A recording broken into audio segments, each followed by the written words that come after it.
Today I want to show you my Mahindra 4510 cab tractor. The price point when I was looking for a new tractor drove me to the Mahindras. And for the money, you get more bang for your buck with these tractors than you do, in my opinion, with the John Deeres, New Hollands, and just plug in a color, a tractor. And I think you get the most bang for your buck. I just want to show you around this tractor, show you a few of the features of it, and show you why you should seriously consider one. So this is a Mahindra 4510. It's a 2007 model. It's 45 horse, four-wheel drive, 36 horse at the PTO, and it has the ML 114 loader, which from the ground can lift 3,343 pounds, and to full height it can lift 1,972 pounds. So that's no slouch. Now let's just do a quick walk around of it. So you got the loader with the skid steer quick attach. I've got the forks on there, as you can see. You got four-wheel drive. You got air conditioned cab. You got two external mirrors, windshield wipers, work lights on the front, turn signals and hazards. Exhaust is up high, not down low. You've got dished wheels so that you can make this tractor have a wider stance by putting that dish internal or external, and depending on what you're looking for. If you need to be riding in hilly terrain, you can make it wider, or if you're rowing crops and you need to navigate your crops without crushing them. A lot of features on this tractor that are standard. Electric for any of your implements. Has 3 sets of hydraulic remotes. Almost unheard of in the compact utility market to come on their standard. This is a dust shield, and it just keeps, I'm not sure how well it works. I don't have my mind up on this thing yet, but keeps out your larger debris. Your smaller debris still does get in there. Got a 540 PTO. You got a drawbar, 3-point hitch with quick attach from the factory. I'm going to go over that in a few minutes when we hook up. That 3-point hitch is rated at 2,867 pounds. The hydraulics, they've got 9.6 gallon per minute flow, which is fine for running pretty much anything you want to run. But anyway, let's continue on. So anyway, you got side windows that pop out. You got the back window that pops out. You got brake lights and blinkers in the rear, and you've got a PTO light for when you're hooking up in the dark. Step on the side, on the passenger side. And let me show you this. It has a piston on the passenger door. If you watch Cameron over at Good Works Tractors on YouTube, he complains about this constantly, because there are times that you need to go in and out of this tractor on the passenger side, although it is a pain with that joystick right there. But the door never stays open. But on the Mahindra, it's got a piston there. Again, four-wheel drive.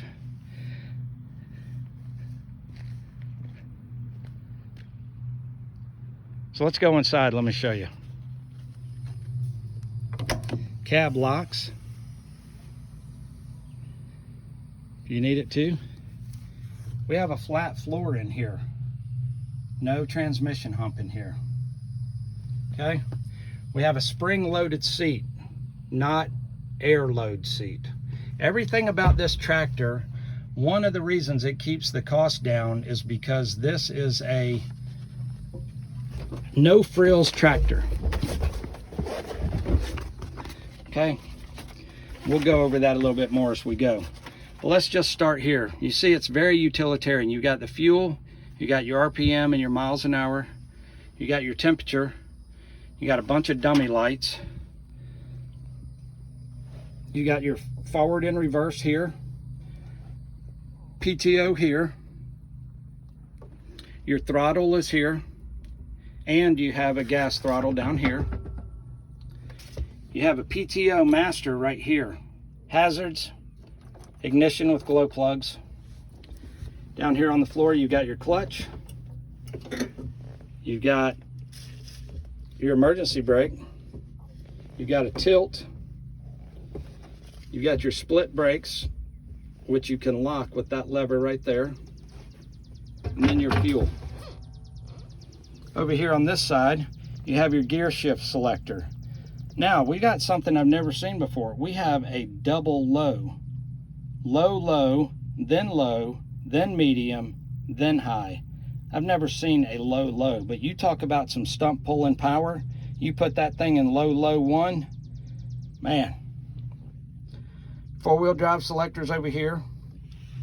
I've got a cubby over here where I keep my tools and my toolbox and everything in. Over here on this side, you got your hydraulic remote. Got your gear shift selector, 1, 2, 3, 4. You've got your speed of your drop down on how fast your 3-point is going to drop, and you've got your how high you're going to pick up your PTO, and you got PTO locks, one here and then one here depending on which way you want to go from. And then you have your 3 remotes, A, B, and C, or 1, 2, and 3 for the 3 remotes out back. You've got speed tables posted. You've got warnings all over the place. Going up top, you've got your lights and your windshield wipers and your cabin lights. Air conditioned vents, air conditioned control, heat control, fuse box, more vents, speaker. And then going over to the other side, more vents, your radio, more speakers, and then across the back, more vents. And then if you look up top, there's a sunroof. And the sunroof will pop up in the front, it will pop up in the back, or the whole thing will pop up, and you can have clearance all the way around. As I said, this tractor is packed with features that are options on the other tractors. Windshield wiper, work lights up front, mirrors. That's up front. You go around to the back, windshield wiper and work lights in the back. Those are all options on your green and your orange tractors. This is the Daedong 2.2 liter 4-cylinder engine I was telling you about. Daedong is a Korean company. This entire tractor was assembled and built in Korea. But this motor is built by Daedong. Daedong was founded in 1947 and has been building diesel engines continually since then. So they know what they're doing. So this is a very proven, reliable diesel engine that they still put in tractors today.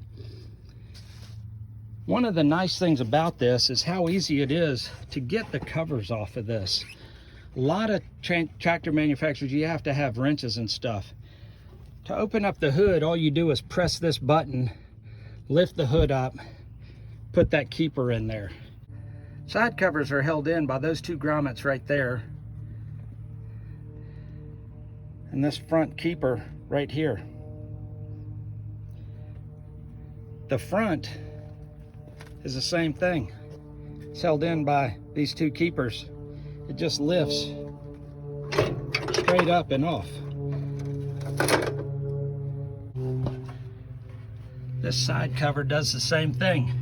You can see right back there how those are stuck in that little torpedo. And then right up here, it's caught in that little keeper right there. Side covers come off with no tools, and that's super nice. All right, I told you that this is equipped with a quick disconnect from the factory.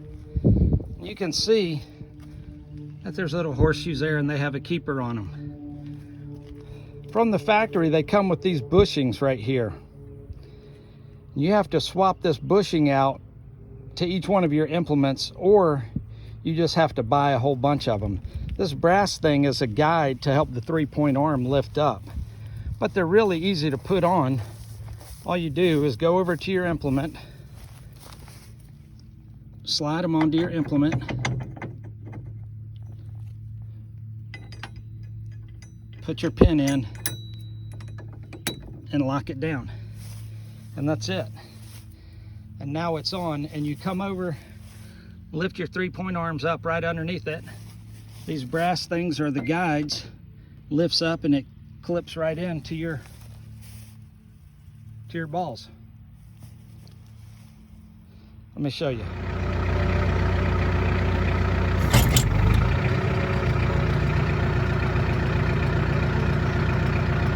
Just pop up around there, lock onto that.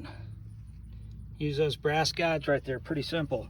Then all you do is lower your 3-point hitch in there, and you pull this up manually. Pull this up manually right here, and it will release that. Those cables come all the way up and they attach right there to the window, and you can just reach around and grab them. But I just come out and do it manually so I can check and make sure that they are disconnected. You got to disconnect your PTO anyway. So I like this tractor a lot, and it was well worth the investment. I can tell you that the John Deere that I had, it was too little. It was a 1 series, that's why I got rid of it. And then the Kubota was on a long-term loan from a friend, and he came and got it. So I was forced to have to get a new one. The price point is what drove me into this tractor ultimately.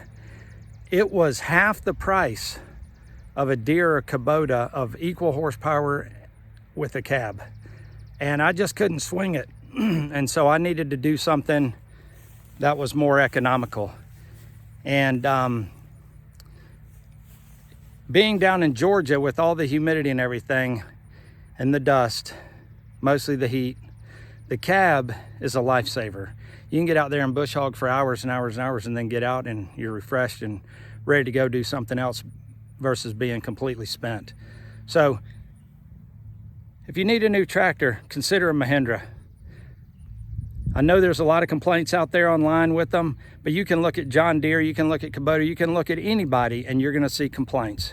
There's going to be your diehards, and then there's going to be your haters of any brand, any manufacturer, and any product that is made, period. Whether it be automobiles, motorcycles, chainsaws, tractors. You just plug in what you want. There's going to be haters out there. So this is a serious contender, and I think you ought to consider it. So look into the Mahindra. I don't think you'll be dissatisfied. I'd buy another one. This is also a pre-emissions tractor, so no DEF fluid, no emissions to worry about, no nothing. Just get in it and go. This tractor is very utilitarian and very mechanical. So there's 0 electronics on it, nothing to go wrong. So all of the linkages that are in here are connected by other linkages underneath instead of having an electronic sensor or something. You know, John Deere has got proprietary information, and if electronics go out on them, you're forced to take it to them rather than just taking it to a general tractor mechanic that you may know already. You're forced to go back to John Deere. But this is pre-emissions, very utilitarian, very basic. Clutch transmission, no hydrostatic. All of that stuff, the fact that there's no electronics, that all keeps the price point down. It's not because it's a piece of crap tractor, because it is clearly not. I had a buddy tell me that his brother-in-law had one and he hated it because he couldn't get parts for it. Well, that's simply not true. This is a 2007. I've got a Mahindra dealer about 30 minutes away. They can get me whatever I want. There's 4 assembly plants in the U.S. currently, and there is 1 research and development plant in the U.S. There's Mahindra dealers around, and you can very easily get your stuff taken care of as easily as any other brand.